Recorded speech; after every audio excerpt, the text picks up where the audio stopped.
Эрүүл мэндийн яам үзүүлж байна. Цагаан сарын үеэр төрөн гэмт хүнсний бүтээгдэхүүнүүд, бууз, өндөг орсон төрөл бүрийн салаадууд, махан зуушнууд хэрэглэдэг. Хоол хүнсээ бол гүйцэд чанж болгох асуудал их чухал байгаа. Төрөл бүрийн амтлагчууд орсон салаад бага хэмжээгээр бэлтгэх. За тэгээ ширээн дээр удаан байхгүй байх асуудал анхаарахгүйгүй бохирдоод бол хоол хүнсээр дамжих өвчин, нян үржих, эндээсээ бол хордлого, төртөх хөцөл бол болж өгдөг. Галт тогоонд хэрэгжилж байгаа аяг сав суулгыг бол сайтар угааж хэрэглэх хэрэгтэй.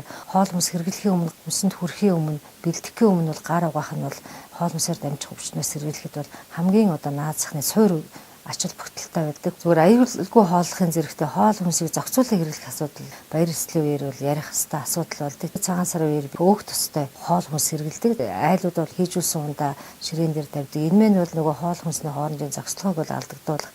За гаднаас даарч орж ирээд хим идээд халуун хүүтэй хоолны зохицлогоо алдах, эц дотоод хямрах, бөөлжих, суулгах бас нэг шалтгаан болдог учраас анхаарах хэрэгтэй байдаг. Монгол улсын эрүүл мэндийн яам.